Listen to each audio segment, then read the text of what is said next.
Well, hello, Young and the Restless Daily Recap fans. Today's daily recap is for Thursday, June the 1st, 2023. Thursday, June the 1st, 2023. Tucker's talking to Ashley. He is so cute, the doting grandfather. Oh, he's eating it up, and just the Dominic is just this master musician. And isn't it interesting? Tucker is actually talking about Ashley's grandchild too. Do you ever really see Ashley doting on Dominic at all? Ashley is more of that hands off grandmother. You could tell because she's looking at him like, okay, you're really that excited about that. Uh-huh. Yes, he is cute, but and I'm thinking, girl, that's your first grandchild. I know exactly how I am. I have one grandchild, one granddaughter, and I tell you, the way Tucker's looking at that phone, that's the way I still look at some of those older videos. Let me put my little cough drop in. I feel some coughing coming on, y'all. So, anyway, that was just too cute to me. Then we have now Sally is her pregnancy is at risk for preeclampsia. I guess it's really getting to be more confirmed. And I know she had a problem with hypertension too. So I don't know. We're going to have to see, is she truly going to have this? I mean, are they going to make this baby actually be born? I don't know, you know, because when we think about it, there really is no true need for another Newman baby on the show. There would be more drama, unfortunately, if Sally lost this baby. I think that would be the end of her and Nick, especially if it were something to where, she couldn't get a hold. If she loses it during this whole Cameron Kirsten storyline, when he's with Sharon, Sally's calling him, he doesn't show up. And by the time she calls Adam, getting her rushed to the hospital could be too late. We'll see. Because she'd blame Nick for that. Definitely, she'd blame Nick. And Adam would blame her for not calling him first, right? So Cameron, we did find out, of course, he did tell Faith his name was CK. And she came home, she's talking to Nick and Sharon. And she's like, what's going on with you two? Because, Sharon has this frazzled look on her face. And they were like, they don't want to worry her until they know Cameron's in town. My whole thing is no. I'm telling everybody this man is out of jail. I started getting some crazy deliveries, which are tied directly to him. So my guess is if he's not already here, he's coming. Warn everybody, right?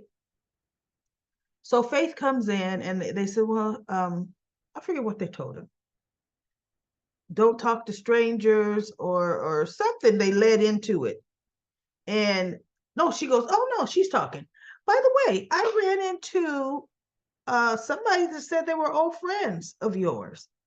Sharon looks really and looks at Nick. Nick looks at her. And she goes, yeah, he said his name was CK. And Sharon was like, Cameron Kirsten. And so then they said, Faith, what did he look like? And they showed him a picture of Cameron. And she goes, yeah, that's him. I was texting, wasn't paying attention where I was walking and bumped into him. And it seemed like he was nice. And so then they had to tell her, but they didn't go into the detail. My whole thing is this girl is in college. She could hear. He tried to rape me. He was a stalker. He tried to kidnap me. They could tell that girl all of that. If you don't want to get into the story of when I went to Denver trying to escape what was here in Genoa City because I had kissed your grandfather, messy Sharon. And then while there, I got drunk and picked up a guy at a bar. Went back. You don't have to tell her all of that. just tell her the danger that this man poses, right? That's what she needs to know. That's what everybody needs to know that doesn't know the whole true story or the whole wasn't involved way back when.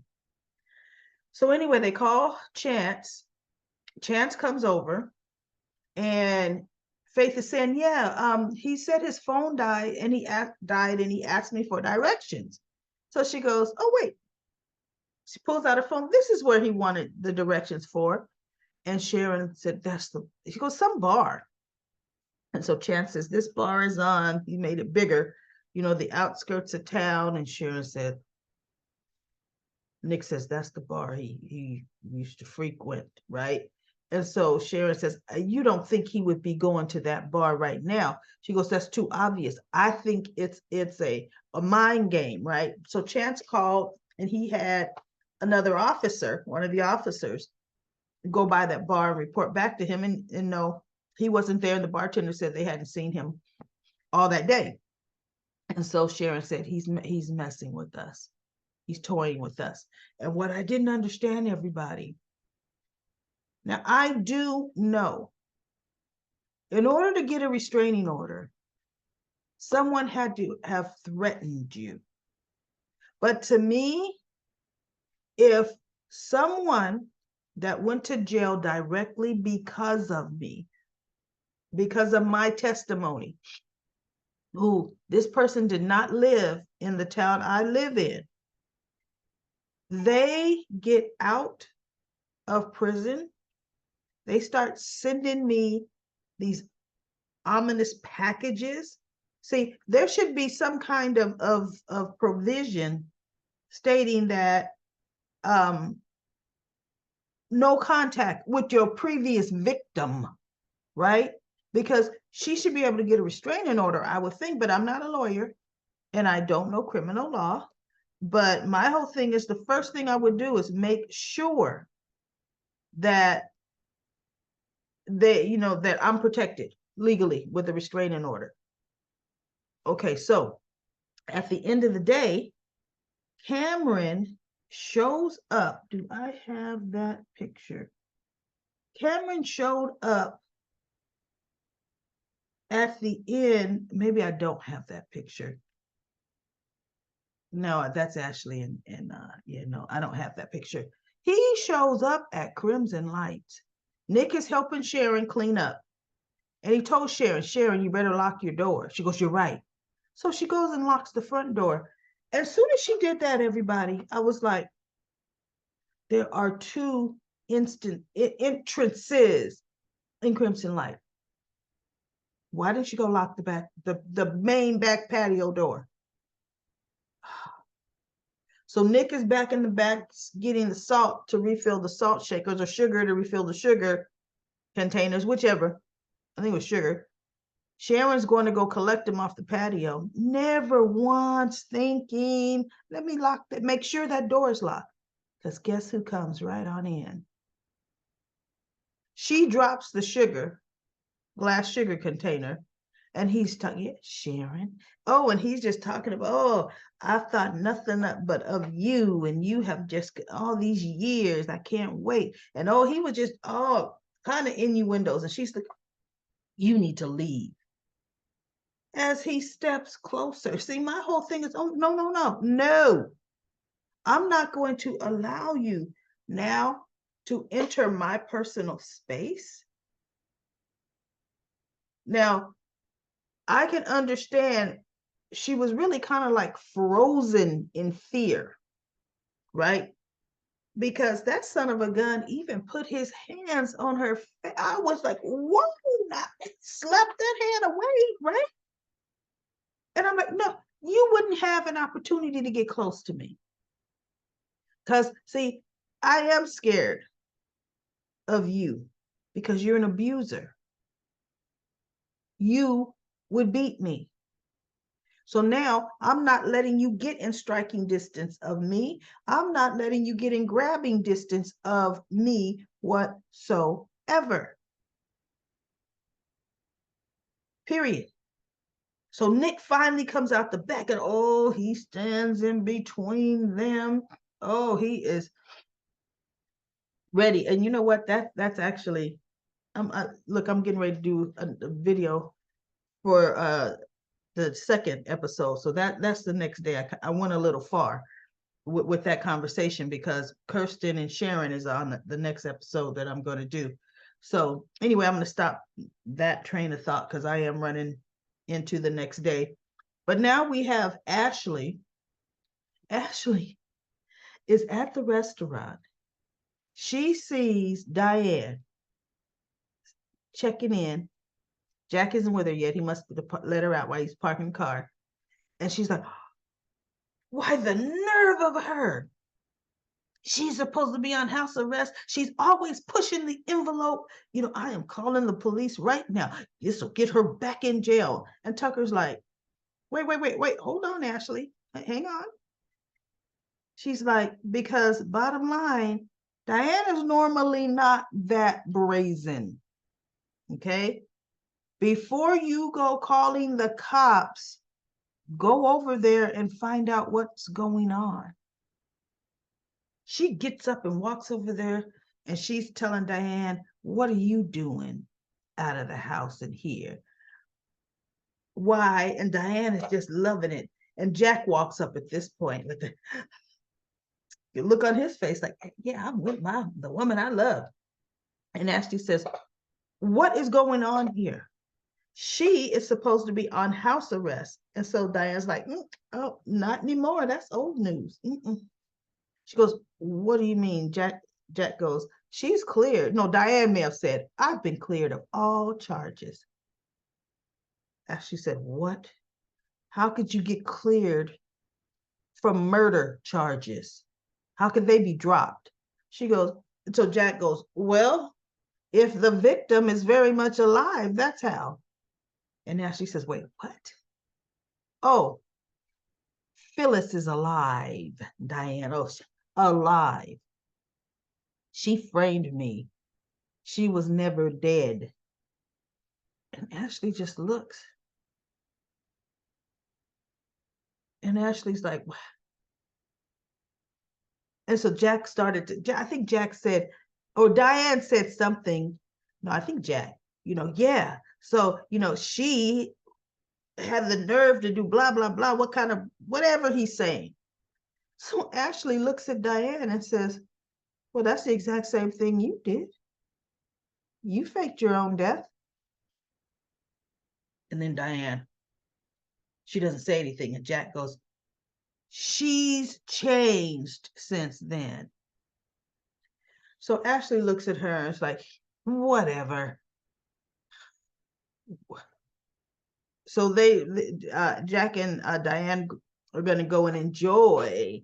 They're celebrating. And Ashley sits back down with Tucker. And boy, is she mad. And she's talking about she's got to come up with a plan. She's got to save her family, her Jack, and she's got to save the family company. And Tucker finally's like, you know what, Ashley? He said, why don't you just let them have their moment? Let them be them. She goes, wait, what? Diane will angle herself in for a position at the company, and then she could try to take it. And so Tucker says, Ashley, you actually don't need Jabot. And she's like, I don't know what you're talking about. She goes, no, I have a plan. We, this. And he goes, what do you mean we? She goes, I know what. Why don't you come to work for me at Jabot? And Tucker looks, he goes, wait, what? I know he's thinking, look, I may have just had to sell my company, but not for no 9 to 5. Not I'm gonna punch a clock. What? And he says, Ashley, you are honestly willing to alienate your entire family. I need you to stop and think, Ashley. And so she's looking at him and she goes, he says, you don't need Jabot. You have money of your own. Combined with my money, we could build something phenomenal. Something just that you wouldn't even have to. She goes, Ashley, just think. And in my mind, I'm thinking, Ashley, you've done it before. Bottom line, build your own company, which you had, My Beauty. Why you decided to merge it with Jabot, I don't know. Do your own thing and be done with Jack. So she didn't give Tucker an answer where we left off, or not one that I recall. Because she's just like, wait, aren't you on my side?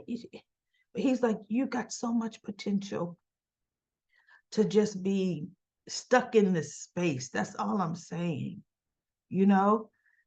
And he's 100% right with that. He truly was. Ashley, with her conversations, is taking off where Phyllis left off. That's what Ashley's doing, right? So let's go to comment corner. Monique says, all that money and the Newmans still don't have good security.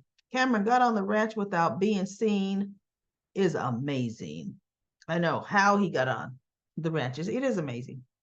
Annette says, come on, 1 million more subscribers. Join the fun and view warm Southern thank you when you do. Oh, thank you, Annette. Yeah, let's get some more subscribers going. And then Sherry says, yes, that's what Chance said. Oh, about Cameron in LA have beat up a girlfriend that looked like Sharon. Since that's what he served time in, isn't that a parole violation? Right? It may not have been enough to put him back in jail, but it should have been enough to give him 1 or 2 strikes, right? Something. He's just free to just beat up a woman and just go about his business. I don't think so. And so, which is other grounds, or one of the main grounds on why Sharon needs a restraining order. This man hasn't changed. He's still abusing women. LaShunta says he beat up his girlfriend back when he was with Grace. Yes, he's always been a beater of women. Sharon's friend who slept with Nick. LaShunta says, why Sally called Nick instead of Adam? He's the backup. Adam is so sweet. Lucy's annoying. Lucy's a kid. Kyle gets on my nerves. He wants to know her every move, Summers. I don't like how Daniel was throwing hints. Kyle is so controlling, he follows her. Summer thinks on her feet. Sharon is shook because Cameron is crazy. Why didn't they tell Faith, don't talk to strangers? Well, Faith is in college now and grown. College, you do nothing but talk to strangers. And it's not, she's an adult. And she bumped into this, or he orchestrated that. But when you bump into somebody, you say, oh my goodness, I'm sorry. I mean, really, it was not a, hey, I see a stranger in the park. Let me speak to him. It wasn't like that, right? No. Didn't Phyllis tell Nikki Victor's security is no good? She sure did, because his security isn't any good, not in the least. So I'll be back to do the daily recap for Friday, Friday, June the 2nd, 2023. But this was for Thursday, June the 1st, 2023.